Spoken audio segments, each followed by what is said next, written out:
All right, so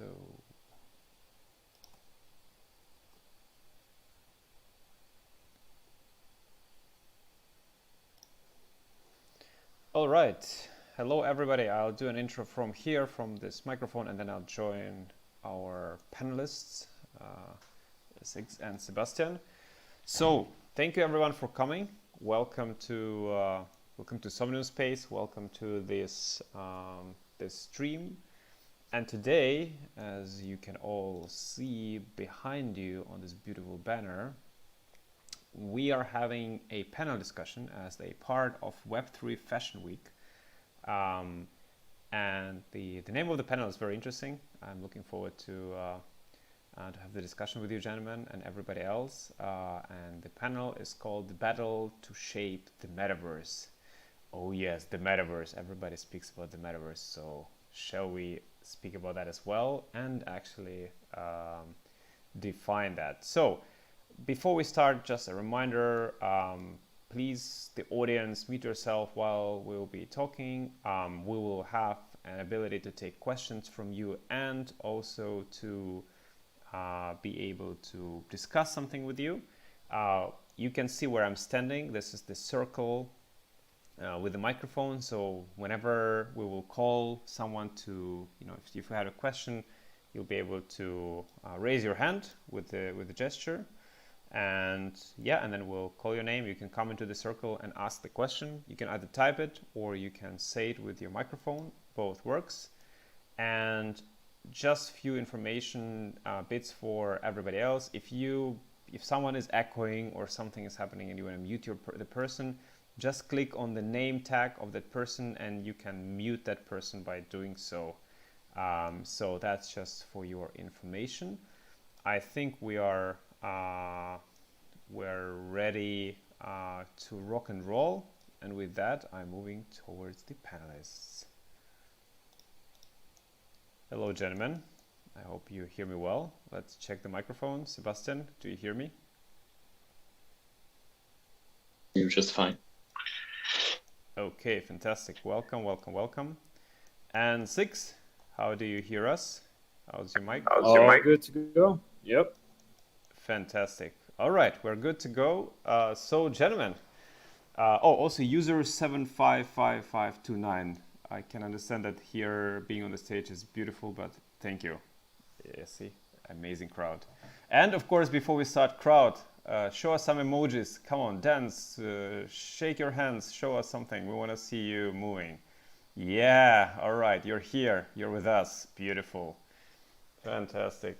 That's the crowd we want to have, right? Engaged, live, and eager to participate with us. Perfect. So, gentlemen, the name of our panel is the Battle to Shape the Metaverse.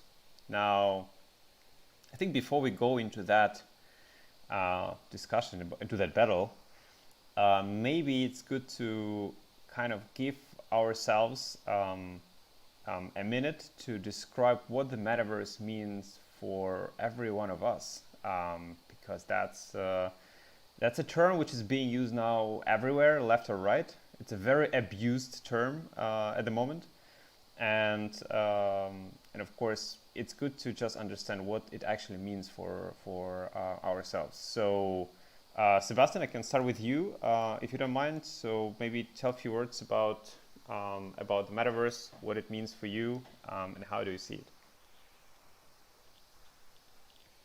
Hey everyone, I'm glad to start this conversation about the metaverse. To me, the definition of the metaverse is essentially us human beings being able to experience all sorts of digital parallel universes through an avatar, which will be a 3D representation of ourselves. So like we are doing today, while I'm in front of my computer, I'm still with my avatar, I'm enjoying this panel, dancing, etc. with you. And to the extent of the definition of the metaverse, I'd like to go further with what is an open metaverse, which is in a sense decentralized, where the user are going to be self-sovereign in terms of their identity, in terms of their digital assets, and in terms of their cryptocurrency. which means that they can take their identity represented by this avatar and use it across many other virtual worlds, not being bound to be limited to only one platform, which could be centralized, but essentially being able really to experience the broader scope of all the sort of digital experiences through that same identity. All right, fantastic. Thank you very much. Six, what about you? So I have a kind of interesting perspective of this. So I legally changed my name to my online avatar. I had identity theft about 8 years ago, and I legally changed my name to my online avatar. And for me, the metaverse is this high-level idea that we're taking our physical identities and we're moving them towards this, I guess you could say, bits and bytes, and away from atoms into bits and bytes. And for me, changing my name was about accepting the fact that our ability to cause change and to influence society is actually much more profound in digital spaces now than what we can do in real life. And one of the VR companies I started called Live was about life. Live is 54 in Roman numerals, which also means no death in Chinese numerology. And it was about this idea that the virtual self can exist in permanence, or at least semi-permanence compared to our physical self, and to be able to capture that persistence as we go through various virtual worlds. Fantastic. Thank you. Yeah, I agree with both of you. I probably add from my perspective, kind of the very important part of the metaverse and the experience. I do agree that we can influence much more things already digitally. Everything, decentralization and interoperability is very important. But for me, one of the most important parts of the equation is highly immersive environment. And in today's terms, it means virtual reality. In terms of maybe in 20 years, it might be something a little different, maybe direct brain interfaces, but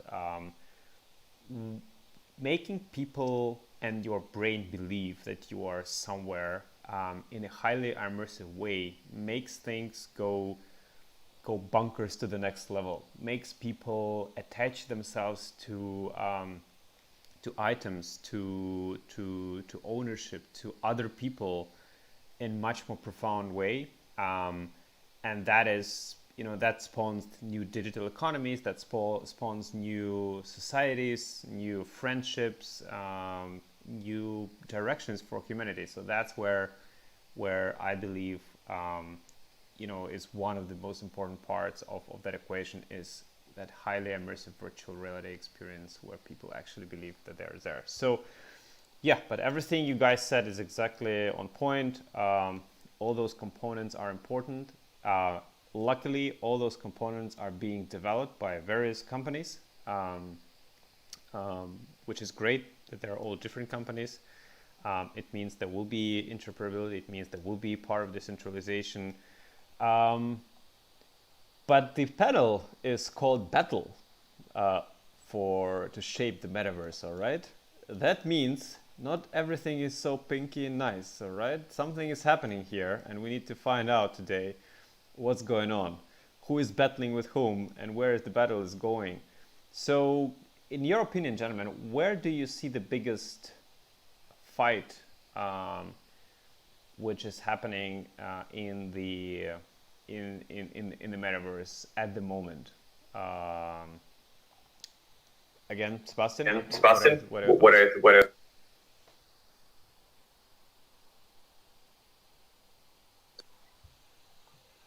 I can start here if he's having audio issues. Just go ahead. Yeah, so... Sorry. do you want me to start? Yep. Sebastian. Sure. Yep, sure. Okay, I think there's two main battles that are happening right now. In the virtual reality space, it's kind of the hardware war. If anybody's been following the news, just about 8 hours ago or 10 hours ago, it's been announced that ByteDance, the parent corporation for TikTok, is acquiring Pico. And right now in the virtual reality space and the augmented reality space, it's kind of a race to the bottom, and it's really for the biggest companies in the world who can subsidize hardware. Oculus Virtual HTC, I don't think that's the real game in town anymore. HTC, it cannot handle the massive subsidies that Facebook can put on their headsets. The Quest is being subsidized about $200 per headset. And this is something that is simply uneconomical for anybody, but a nearly $1 trillion corporation like ByteDance can come in here and actually fight. So, I think there's this hardware battle that's happening in the metaverse, and that's more the actual interface itself for us to go into the headset. But then there's this larger macro battle about decentralization and centralization. Like, for example, this is representing decentralization, and like Fortnite, for example, would represent centralization. And you can kind of argue pros and cons of both. Fortnite can get like the big IP in there, like the big music labels and stuff like that, because they can compensate them. And in spaces like this, it's just much more open-ended. And those are the two big battles I see: is the battle of the hardware and the battle of decentralized versus centralized. Cool, thank you, Sebastian. Absolutely. I cannot speak much for the space of hardware, since I'm not too much versed into VR, specifically with Sandbox, but I definitely can relate to this misappropriation of the term metaverse by most of the largest centralized companies in the world, which are Roblox, Fortnite, and now Facebook as well. So they are pushing for a certain vision of the metaverse, while the core of their business model is actually built on retaining users, centralizing them, and monetizing the data without them actually knowing.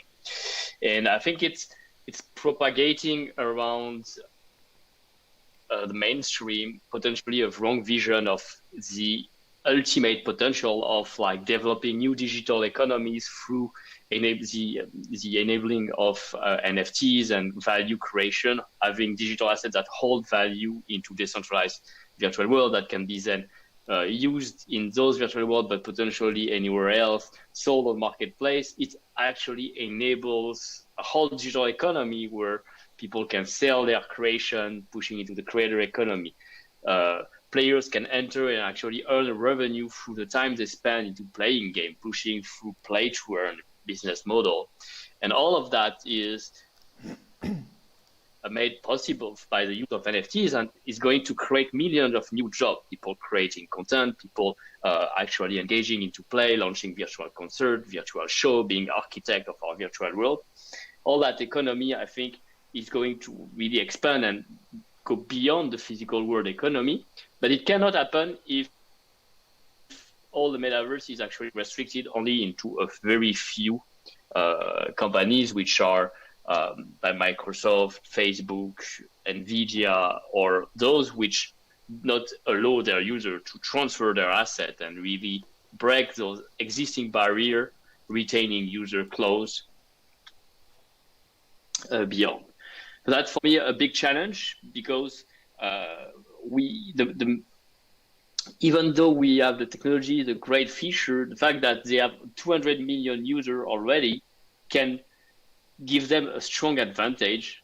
And that for us, even though there's definitely more adoption in space, decentralized Somnium space, Sandbox, CryptoVoxel, is a risk. Now, the second big battle, I would say, is still within the NFT space and decentralized world.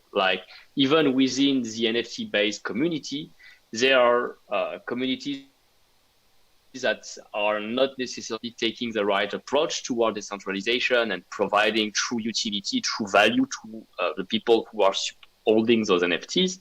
And I think it's a little bit damaging, potentially, the potential of what we are trying here to build and grow as an overall ecosystem.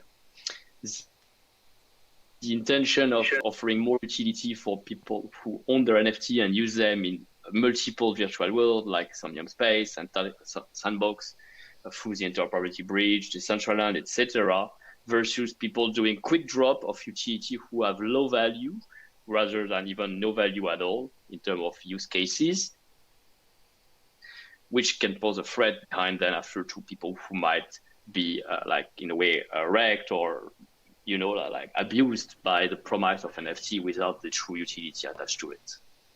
So I have a question. How much do you think people actually give a shit about NFTs because they actually care about what an NFT stands for, or the fact that they can just make money from the NFT? Because I think the vast majority of when I see the NFT space, and I'm trying to be a self-critic here, is that it's, hey, I can put my money to buy this, JPEG or whatever, and it will appreciate in value. Not that I actually give a shit about this artwork at all. I think there are several things, and I'll gladly reply to your question. But coming back to the battle, I think the battle is happening, as you correctly said, on the hardware part and on the software part. On the software part, it's about decentralization and centralization. There's a huge revolution coming, and it's already underway with the blockchain as an underlying tech and a platform. And on the hardware side, the hardware, there is a race by the companies to become gatekeepers. Okay, and Facebook is an excellent example of that. And there will be more companies, big companies, who will be trying to do that. And the only reason why we don't see more companies happening, even though what you just said about ByteDance is correct, and that's just another example of that the VR industry is growing and maturing fast. But still, it's there will be more and more acquisitions. There will be more and more attempts to own the platform. And that is, hopefully we'll see, if we will have 5, 7, 10 companies battling among each other, that's already a good, point to be in. If we'll see only Facebook and one more, that's not a good position to be in. So let's hope there will be more decentralization in terms of the hardware. Now to the NFTs, I think there is absolutely insane amount of nonsense happening in this space at the moment, but there are some truly amazing and real products and services which are being built, which will revolutionize everything on the internet as we know it in the next 10 years. Now, how do people perceive NFTs? It's hard to say. For some, it's money grab. For others, it's a good gimmick to play with. For some people, it's utility. People love to think, to have things. And for others, it's ownership. They can finally own something and verify something digitally, and it doesn't need to be physical, and they can prove that they really own it. So I think that's a combination of everything. Now, there will be some negative impact because of some other garbage, useless things which are happening online? Absolutely. But that's just market cycles. There's nothing, I don't want to say it's nothing wrong with that. It's just natural to people and to economical societies to kind of work like that. It's like internet in 2000s. The bubble came in, bubble burst, 95% of projects went out of business, but 5% who were actually building real use case and real products actually stayed there and continued to build. So I think we're seeing kind of the same thing. People are behaving in a very similar ways all the time throughout all the economical cycles. So probably that's a bit of everything. Where do you think we are in the hype cycle? There's the general. Do you think we're about to burst here when it comes to the NFT space? Because it seems that way when I see like pet rocks being valued at $1 million.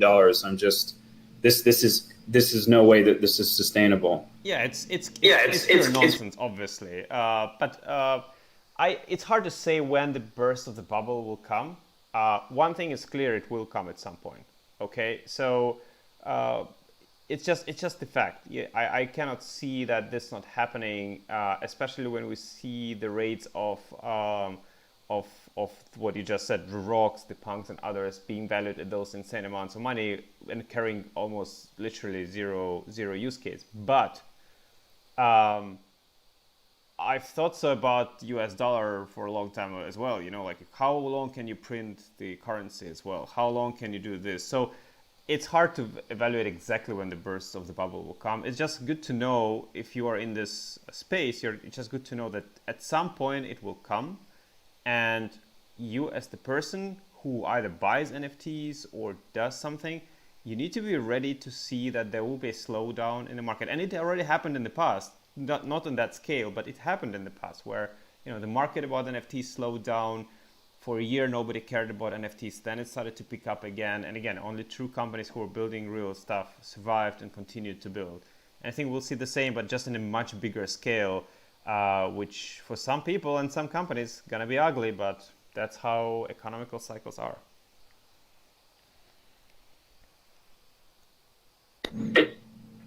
Sebastian, you had some thoughts here? I mean, I'm going to go here, but I was leaving you open to talk.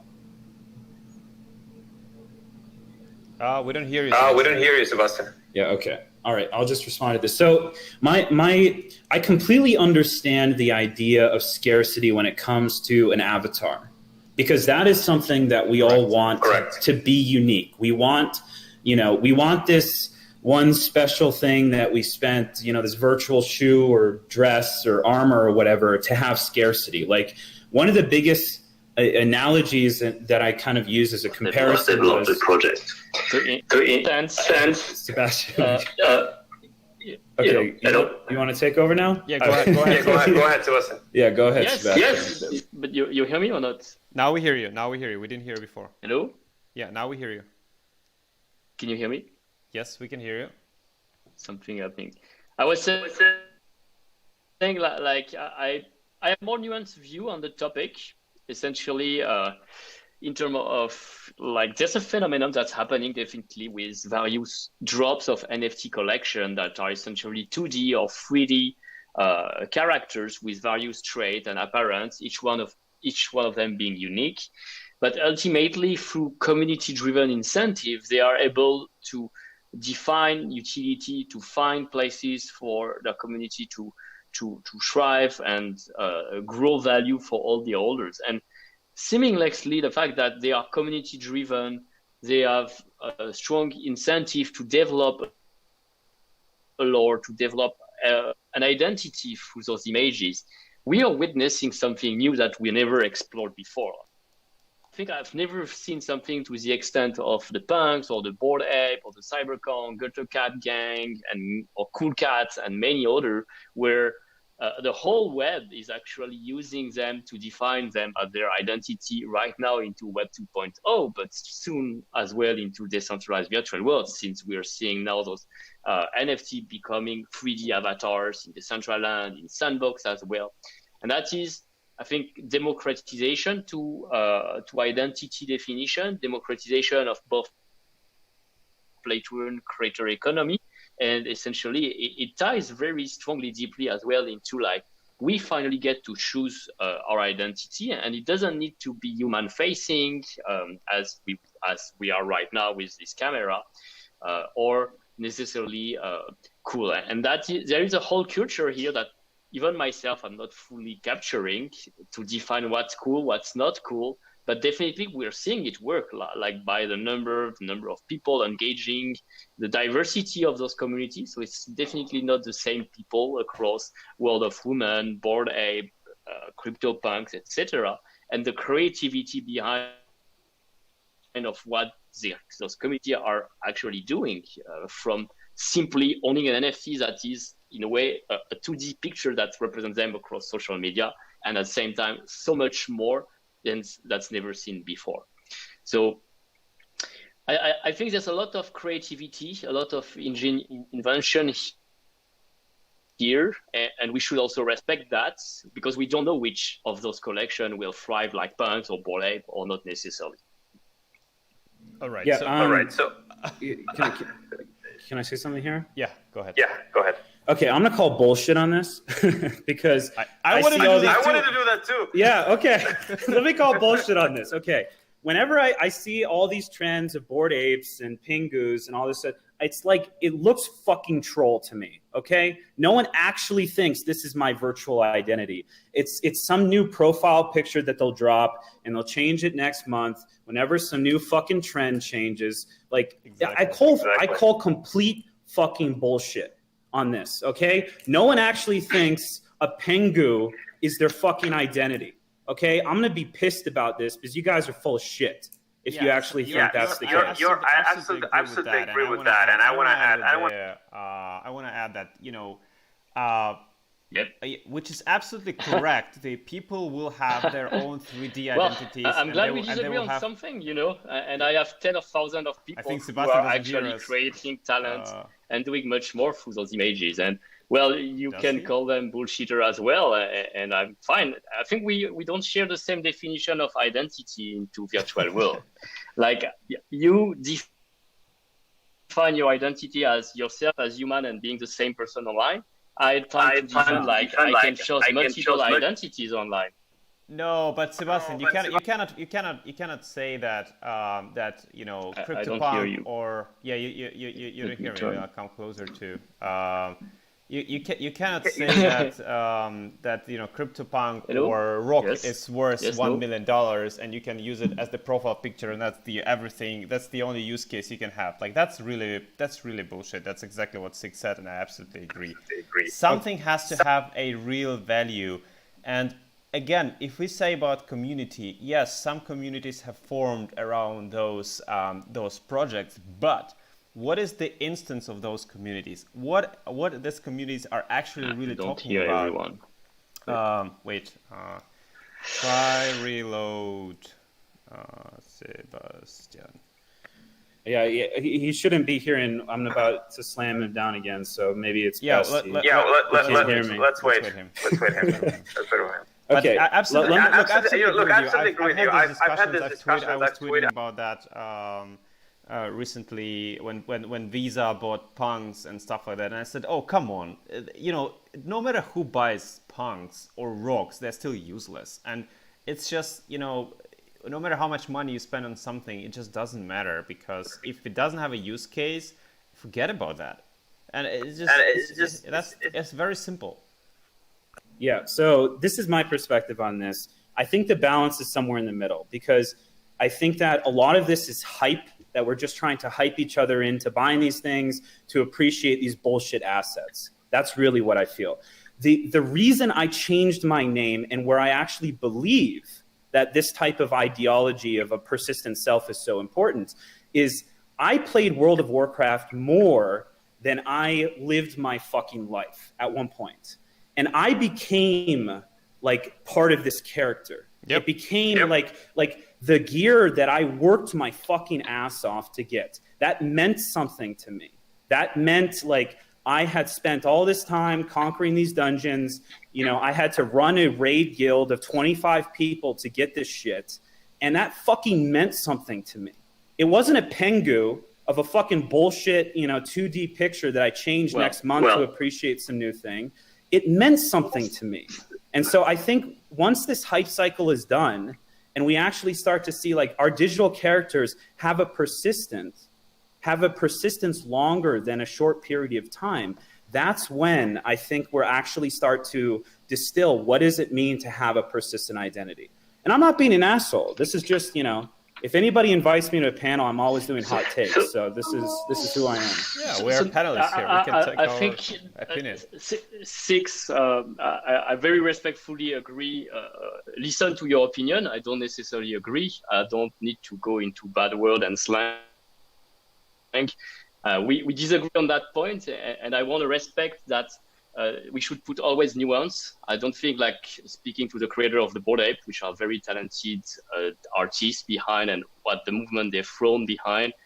Speaking with people who own them, I would like to maybe invite some of them to speak and see if, they respectfully can be treated as people with the worst intention or a different type of identity than the one that you are actually living. I respect that you've been very devoted, and that through the certain experience, through World of Warcraft, you described that you've made those decisions. There are other people who have the freedom to choose how they want to be online, and let's just accept that without necessarily being aggressive to them or thinking that the creativity of making those collections and having a community who enjoy them is actually wrong.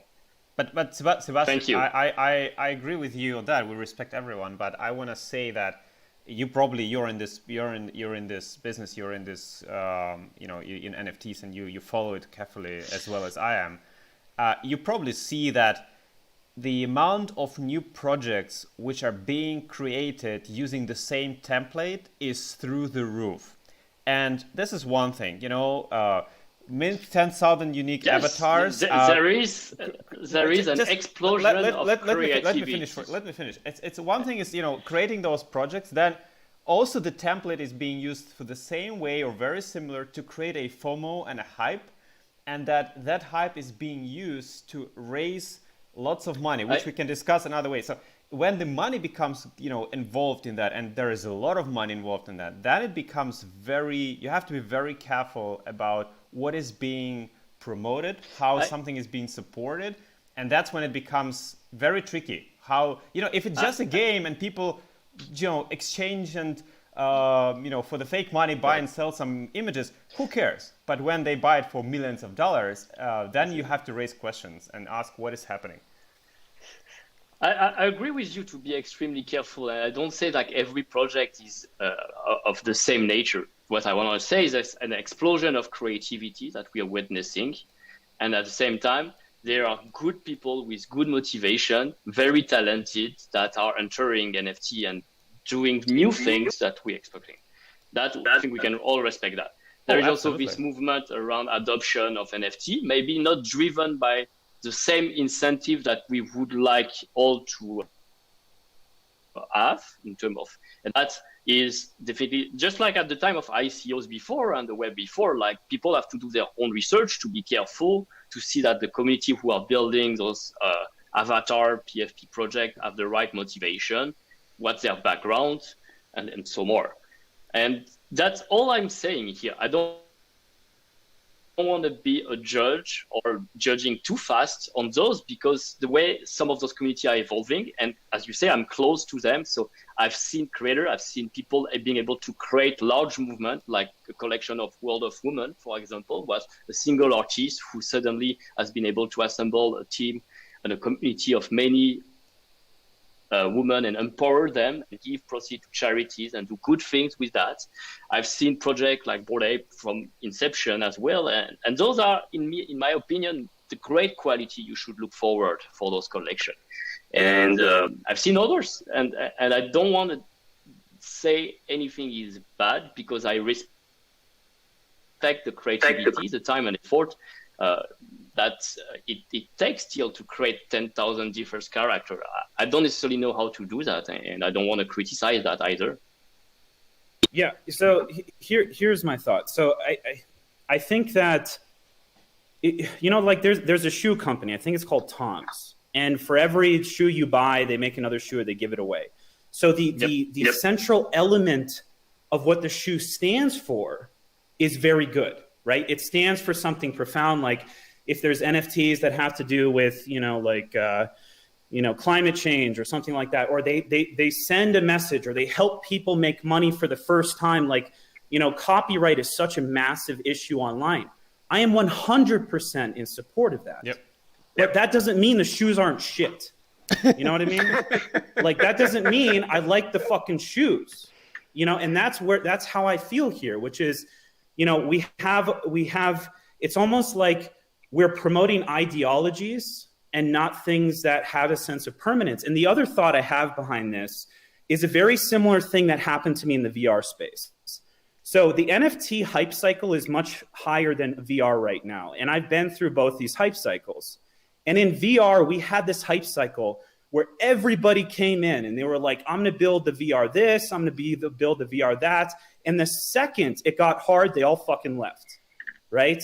And what my concern with the NFT space here is the second this stuff stops appreciating, just what who's going to be That's here to hold the bag? And those will go bankrupt right. And the true believers will stay. Yep. But all the people who came in here just to appreciate their profile pictures and to show that they have enough money to buy this JPEG, are they going to stay?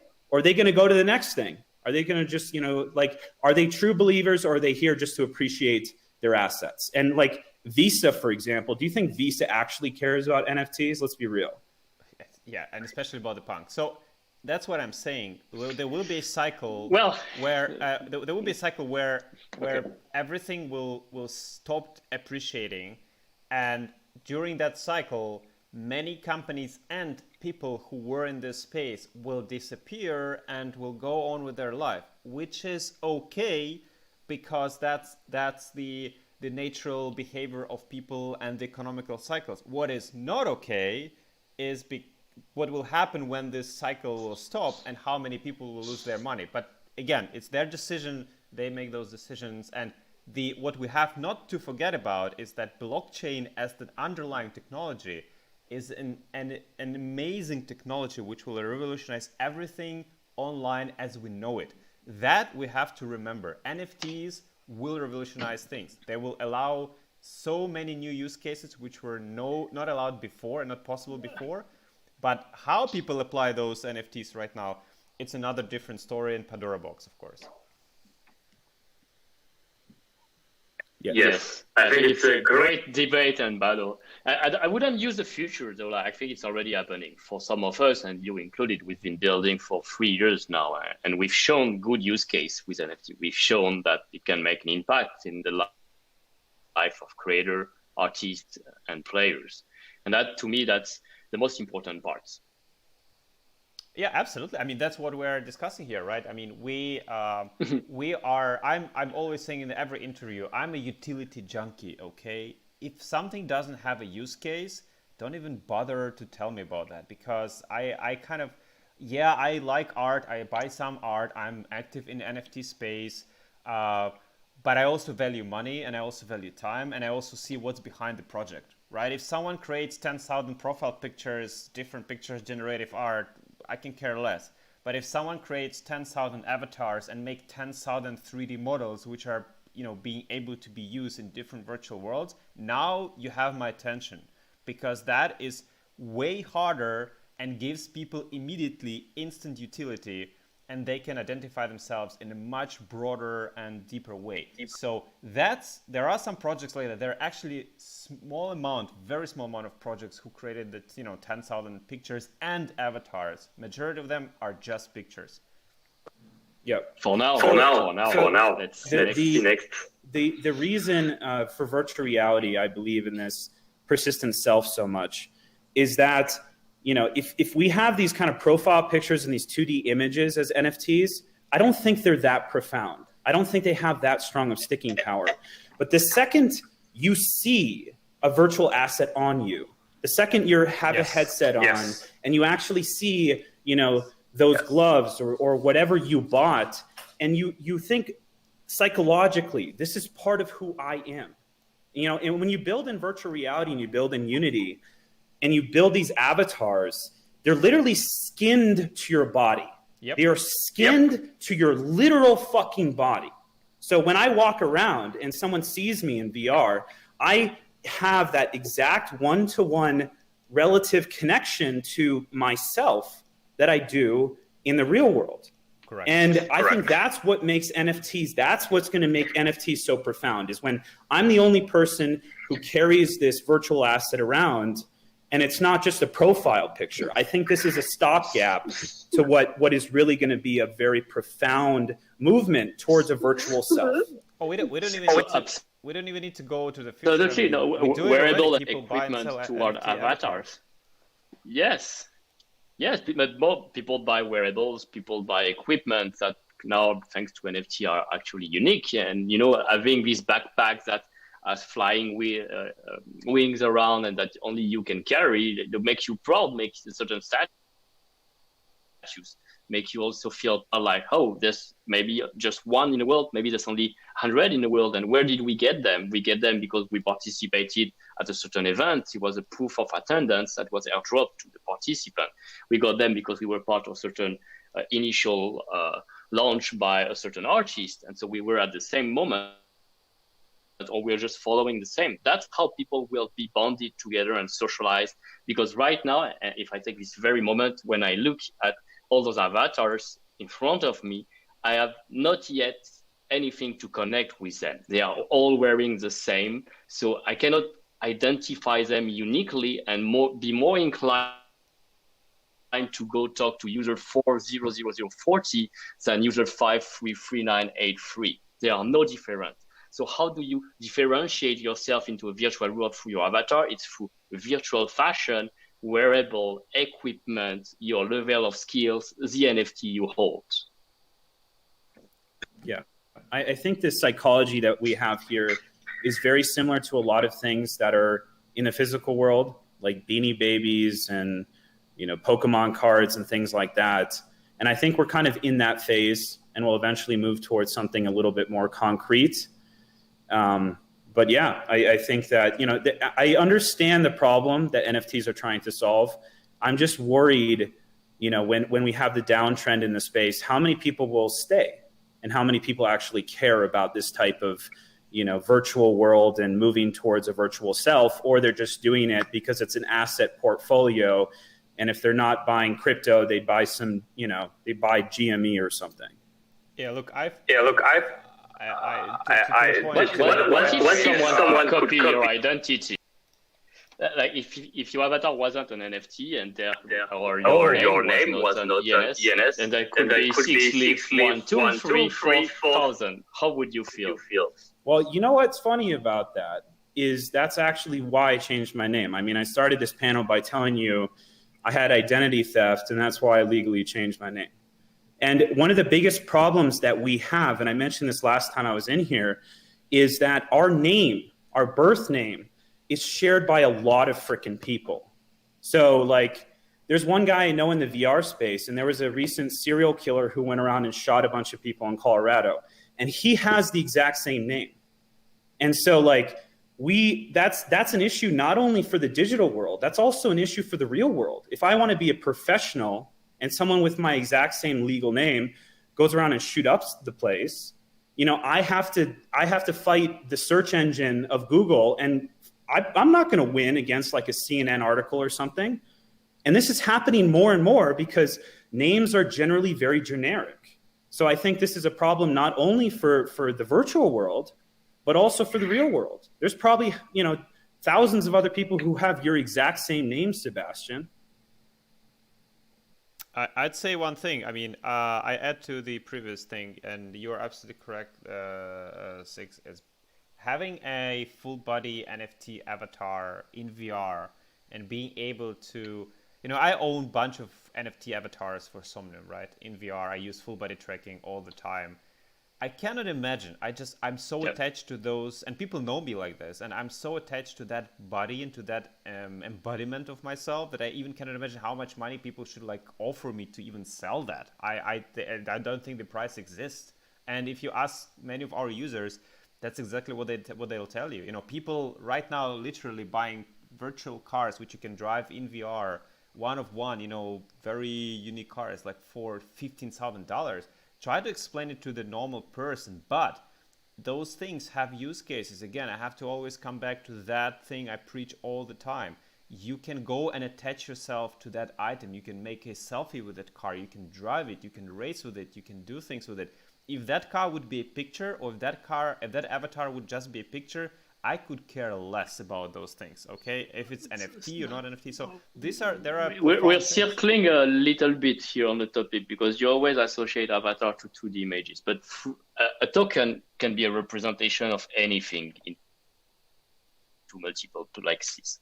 So it could be indeed originally a 2D image, but that same token, which is just metadata, could take life into a virtual world and then become a unique 3D model that can jump, run, fight, do a lot of action, dance, etc. It's actually possible in Sandbox. We've experimented it. And then suddenly that same tokens that you visualize only as the image become something else that have real utility. It's just see beyond. But now I fully agree with you about the idea of like buying, like in the sandbox marketplace, our creators are making like fantastic like characters, enemies, wearable equipment, vehicles, dance scenes, stages. We sold, I think there's been a team of 8 artists that sold a unique building monument for the equivalent of $100,000 on auction. And why is that? Because that's only one of that landmark, and they spent 2 months to create it. And the landowner is so proud of owning that only building that will never exist anywhere else. So I agree about the utility absolutely here. I don't want you to think that, or let's not narrow down the topic of NFT to 2D avatar picture. That's not at all the topic. I think NFT have much utility, and the future utility of some of NFT still remains to be invented. That's also very important to take into account. I totally agree with you, and I think we don't narrow down to the 2D profile pictures. The reason why we spoken about 2D profile pictures is because they are creating an insane hype, and they are being used as the blueprint of what NFTs are, also by mainstream media, which might hurt or might not hurt NFT market in general. So that's why Six touched upon this topic and said, okay, Wild Rock is worth $3 million. Now, if anyone can explain me that, you get high five from me. I can even NFT that high five and send it to you to your address. But that's that's the question. So I guess the people why is the Beeple image worth $69 million? Because people are making 13 years every day an image. I mean, that has a value, man. That has a profound value. That person worked his ass off to make it to that point. Yeah, I agree with that. So you found your own reason, and that's great. My question was rhetoric. I know it, obviously, but then I think like everyone has its way to define what's valuable to him and what price he's ready to put for it.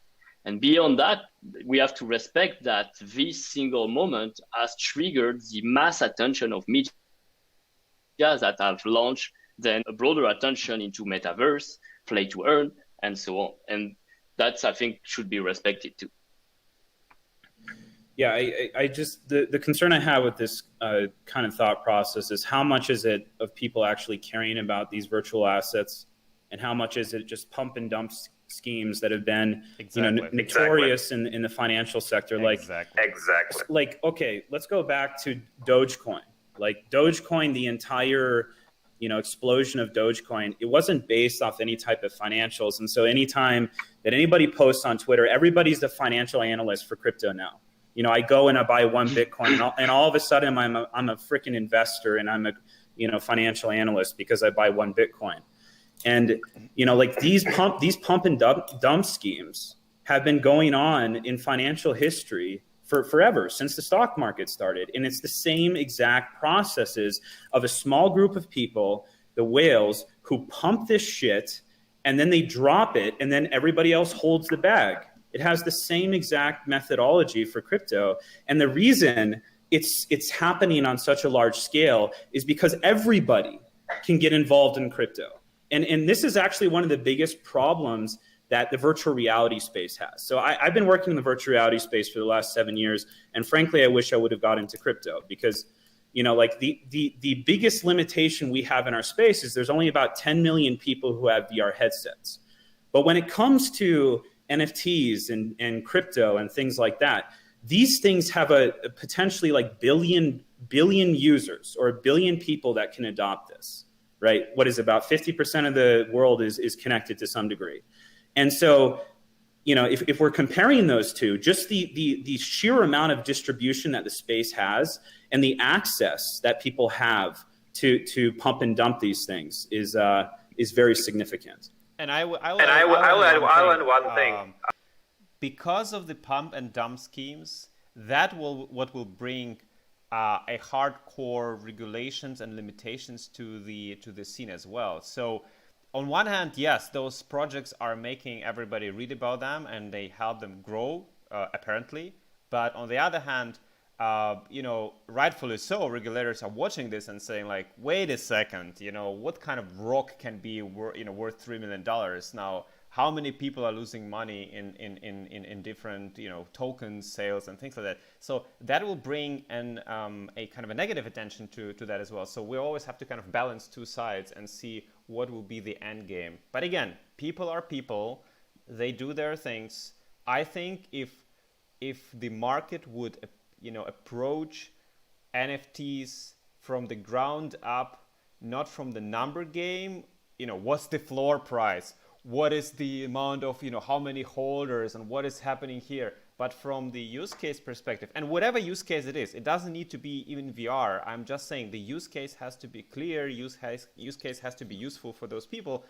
That would benefit NFT market much more than just trying to FOMO someone, get them buy something, and then if they're lucky, something will happen with that project. If they're not lucky, the project will die off and nobody will hear about that project anymore. So that's what I'm trying to say. So I have a question. I have a question for you guys about decentralized land. So this is something, I get the decentralized assets because it has this sense of permanence in any type of experience you go into. In theory, you'd be able to maintain that avatar. I think the company that I would say, or the startup that's more far ahead than anybody else, is probably Ready Player Me. I think you even integrate with it in this platform. I see some Ready Player Me avatars out there. But virtual land is something I don't fully understand. And so why is it that the idea of virtual land, first of all, I think it's a scary thought, and it really pushes me into this type of like future dystopia, because we're taking the same financial limitations that we have in real life, and we're moving it to a virtual world that inherently doesn't have any limitations. And then we're saying, okay, you have to carry that financial limitations that you have into the into the virtual world. Okay, so we're kind of like taking the same level of poverty that you have in real life and moving it to a virtual world. And then on top of that, how decentralized is that really? Is it hosted? Like how decentralized is that plot of land? Like what if your servers go down? Yeah, let me explain. I get this question quite a bit actually. When you say the virtual environment is literally unlimited, that's a false statement. That's not a correct statement, I would say, because nothing in this life is for free, okay? Companies have to run and operate servers. Even if we go to the basic level of operations and basic level of service providing, there's nothing like this for free. You have to host content somewhere. You have to operate content somewhere. Now, I always say if the servers are completely for free, if the service you're getting from the company, whatever company that is for free, then you are a product. You are monetized. You are being monetized. Yes. And that's the worst case scenario you want to be in this world, even if it's a virtual world. Trust me.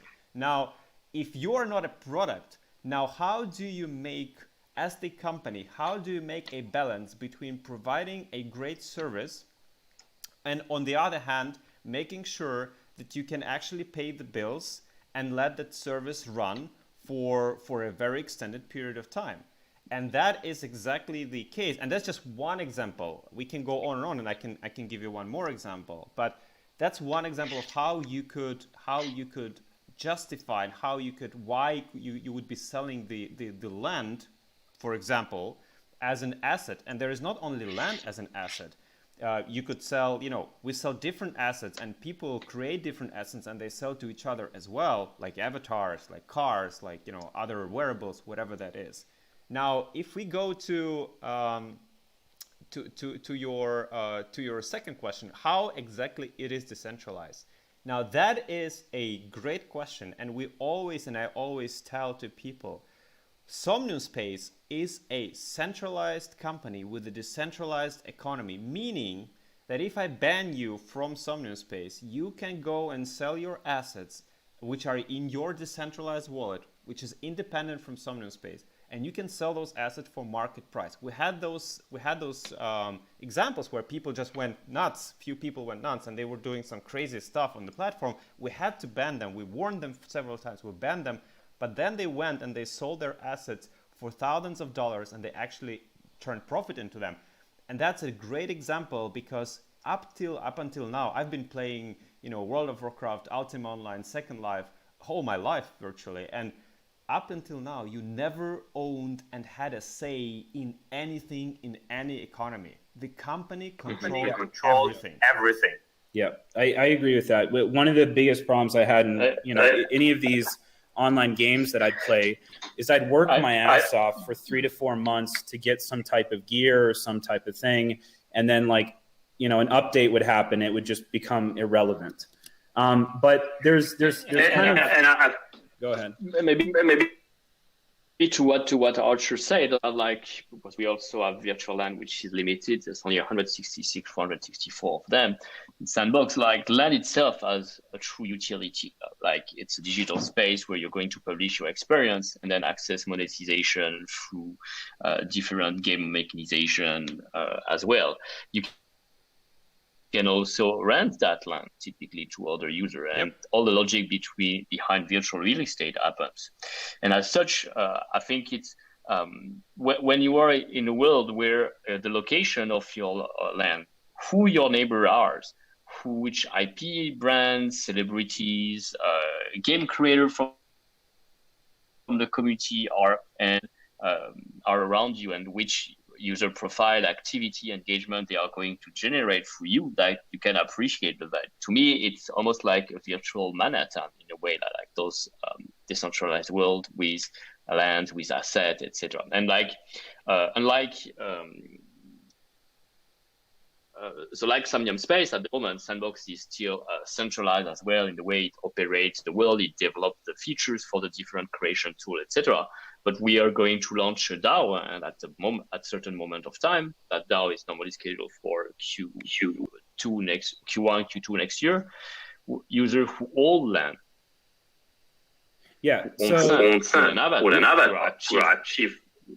will vote and govern the future of that roadmap and the direction of that world, and we will no longer be the one dictating that. Yeah. So the problem I have with this is just messaging to people. Like, for example, decentralized land is called Decentraland, but it's centralized. Yep. It's bullshit, and that's my problem with it. Is it's not that whether or not no more. It's been a year. It runs on the DAO. Okay. Yeah, but DAO is another topic which we probably should not even open because we'll never finish the discussion here. Because when DAOs, every freaking DAO on, and I call it right now, and prove me if I'm wrong, but literally I want to see the project which is truly DAO. Every DAO on the market today is either not a true DAO or a pure gimmick for just having those words in. I love the idea of DAO, and Somnium will become decentralized at maybe in 10 years to make sure that it exists. Even if I die, it will freaking run for another 100 years. But to truly to make a feature called DAO and let your users vote for a color of the button on the website and call yourself a DAO, that to me is pure gimmick. I just cannot. That's stupid. As a gimmick, yeah, but that's not the kind of decision the DAO.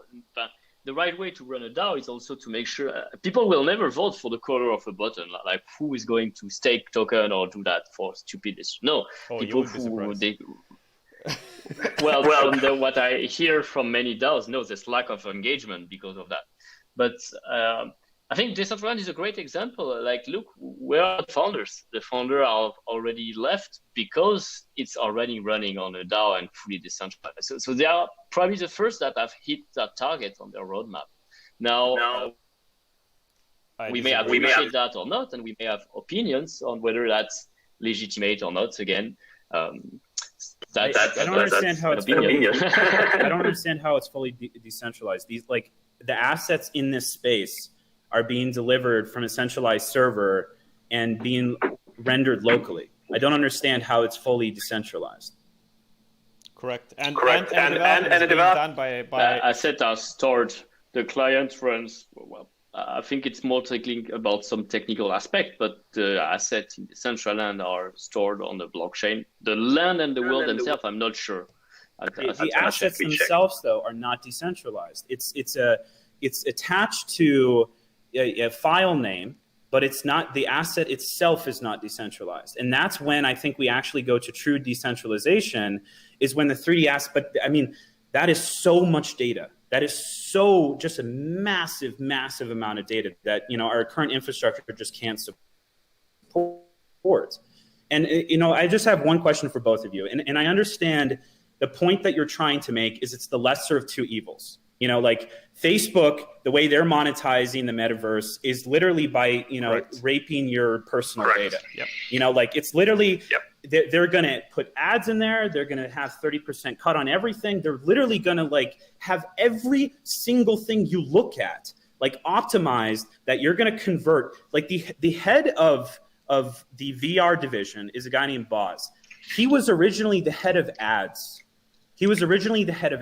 So the idea that VR, you know, especially in the paradigm of Facebook, is not going to be just plastered with ads like we saw in Ready Player One is just disingenuous. So I understand where you guys are saying is like land is the lesser of two evils. But my question for you is, how do you prevent a whale coming in here and just buying fucking everything? And then just like, this is Vista land. Well, this is again going back to the way you're going to issue the land and put it in the hand of the user. I think we're proud of having more than 10,500 unique landowners, and no single one of them looking at their wallet holding more than 1% of the land. So to me, that's a great promise for more decentralization or more democracy in that process. And it seems like it's not necessarily the same distribution everywhere, where it's more concentrated into the hand of few. So should we talk about decentralization when there's very few that control that land? That I'm less sure of. There, you know, even if, look, you create a decentralized marketplace where people can buy and sell in the auction. So, for example, when we sell land, we run two different types of auctions where prices are going up and prices are going down. At any moment of time, anyone can buy things. So you can do, you know, many steps how to make sure that the distribution is as fair as possible. But as you rightfully said, nobody can prevent some people accommodating and accumulating more land. But again, where do this money go? That money, that amount of money allows the company to operate and build towards the better future and provide more features to the newcomers and, you know, new users, and not compromising your data, your personal data and your biometric data from the VR and stuff like that. So that is already a huge benefit. And as you correctly said, that's a lesser evil from both. But don't forget that even the concept of virtual land, we have, for example, virtual, you know, NFT worlds. All of that is evolving. Things are evolving. New features are coming in. The abilities of people to rent land, rent parts of land, create for economy. We have so many people, and some of them are here in the crowd, and wave your hands if you're here, who have joined Somnium, had nothing, started to create content, and then worked their way through to getting the parcel, then performing on the parcel, then actually making money, and then buying more parcels, and, you know, creating this whole economical aspect and their identity inside the world. That's amazing, because that's what it is true and what it is about. It's about being able to join the economical cycle of something without a gatekeeper. Being able to control my asset and being able to sell things when I want to sell without a gatekeeper. That's what it is about. And things are evolving. Things are getting better. Absolutely. Let's dance to that, first of all, because I agree. Say hi to all the builders who are creating this virtual world and developing this economy. And congratulations, because if you're doing it in the decentralized land, you are actually retaining most, if not all, of the revenue and value you're creating, which 100%. I think is also a great win versus like building on those centralized platforms, giving up your data and only getting less than 30% of the value you create, if not less. Yeah, 100% agree. Some people are having issues with audio. When I entered with Safari, it didn't work, so I would come back in as Chrome. I know some people are talking about that in the audience. Let me try something. 1 second. Dear everybody, if you're experiencing the audio issues, it might be that you zoomed out too far away from the panelists, because the audio in here is spatial, meaning that if you scroll closer to us, you hear us more vividly. If you're on the right side from me, you hear me coming from the left side, and things like that. So it's spatial audio. Make sure you're kind of zoomed into the discussion. It could be the reason why you don't hear us. End of transmission. All right, so okay, audio is perfect. We're hearing for some people. Yeah, if you don't hear us, just reload. That should help. Do we have any time limit on this panel, by the way? Because I feel like we've been going on. It's great discussion, great debate.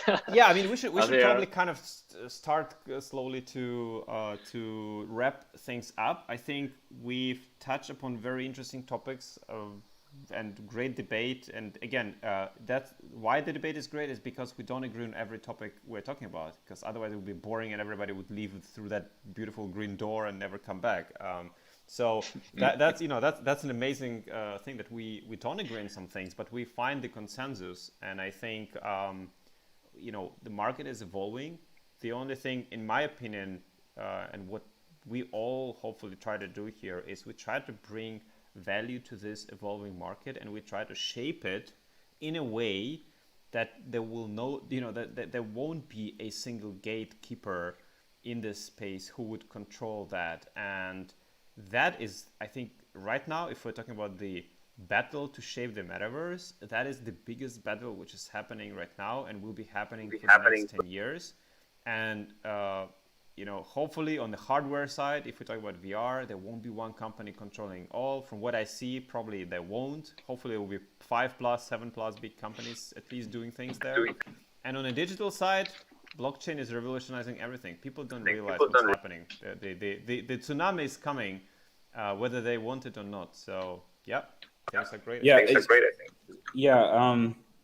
Yeah, I think I think I shit on the decentralized ideology sometimes, just because I want people to, sometimes take pause, because hype cycles are very dangerous. But there is nothing that scares me more than the idea of Facebook reality, and they literally call it Facebook reality. And so imagine how a lot of these companies, these trillion-dollar companies, even Apple does it. They have these things called dark patterns. And a dark pattern can be something very subtle. Like, for example, if I have iMessage and I send someone a message that doesn't have iMessage, it's a green text. And you don't think that's a big deal, but it really, truly is, because it's setting this precedent that there's this kind of tribalism based off the device and the way that you're accessing. And then it goes into like social economic questions and all these other things. And the thing that terrifies me more than anything else is the idea that we have these devices on us that are constantly feeding data about information about us more than we know about ourselves. And on top of that, it's gated into brands. So for example, if I have the AR glasses of Facebook and I have an NFT, but it's only stuck into Facebook reality, and then someone else comes in and they have Google reality and they don't see the NFT on my wall because they are not part of the right corporate hardware stack, that is an absolute fucking nightmare. That's horrible, man. That is an absolute fucking nightmare. Oh my God. If we don't support decentralization, that's what's going to happen. So while I'm like a devil's advocate a lot, I think without decentralization, we are fucked. Okay, that's Amen, the real brother. Amen, brother. I mean, honestly, I just want to add, I believe in multi-chain approach. I like Ethereum because it's the most decentralized network on the planet at the moment, and it supports smart contracts and stuff. But I also believe in a multi-chain experience. We as virtual world, and I'm pretty sure Sebastian agrees as well, we should support many different chains. People should be able to put NFTs on their land parcels and wear NFTs from different chains, and they should be interoperable. They should be able to buy and sell them and put on their avatar, because why not? Tribalism, as you just said, again, that's all comes to no gatekeepers, please. As many possibilities for people to be economically active and psychologically active with each other as possible. The more we allow them to be, why blockchain will revolutionize everything? Not because there's scarcity, also because 1/3 of the planet doesn't have bank account, or maybe even more. They will be able to participate in the economical activity, on a blockchain without any gatekeeper. And the governments are scared to death about that. Scared to death. And they don't want that to happen, because suddenly they will lose control over the money flow. And OMG, they don't want to have, deal with that. So yeah, amen. Let's put more decentralization, and let's freaking disrupt the whole world. Absolutely. I guess that's a great conclusion. Nothing more to add to that. Let's all build that future that we want to be better than the other future that's being imposed on us, right? Exactly. I totally agree. Okay, everybody wave your hands. Thank you for joining. Oh, maybe we didn't give a chance for people to actually ask questions. Maybe we give them 2 minutes to ask questions if they have any. What the fuck? Anyone, if you have... If you have any questions, you can just jump into that circle with a microphone and say question or comment whatever you have on your mind. If not, we'll wrap up here. Thank you for coming. That was an amazing discussion. And yeah, until the next time, as I always say, see you on the other side of the monitor, everybody. Thank you. Thanks, everyone. For coming. Absolutely. Oh, maybe a group Thank picture. you. Thank you all. Let's go to the green screen. Group picture of the green screen. Take.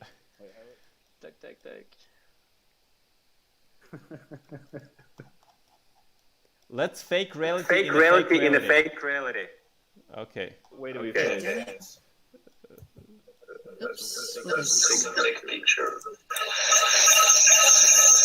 Whoa. Okay. Picture.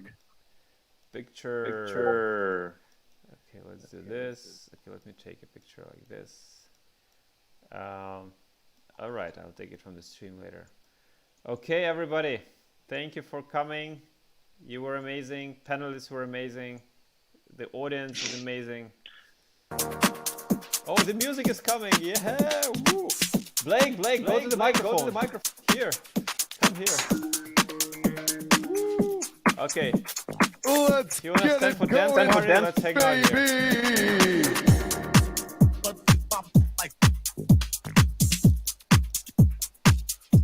If you're in Somnium space, let me see you shake that polygon.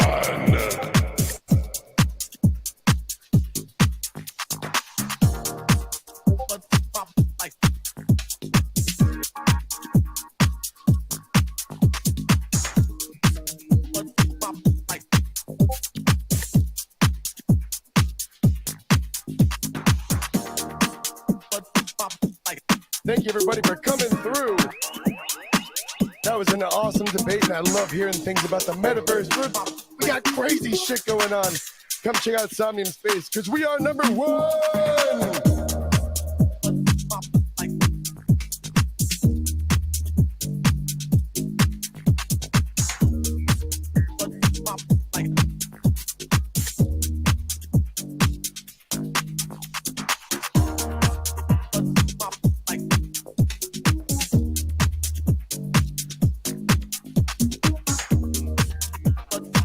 Turn and look at the camera, guys, and give them a dance or maybe a hands up. Let's go. Ever. Polygon. Somnium Space. Our partner is number one.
let's get it rocking and rolling.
Everybody on the stream, thank you for joining the stream. It was amazing. Thank you again to the audience.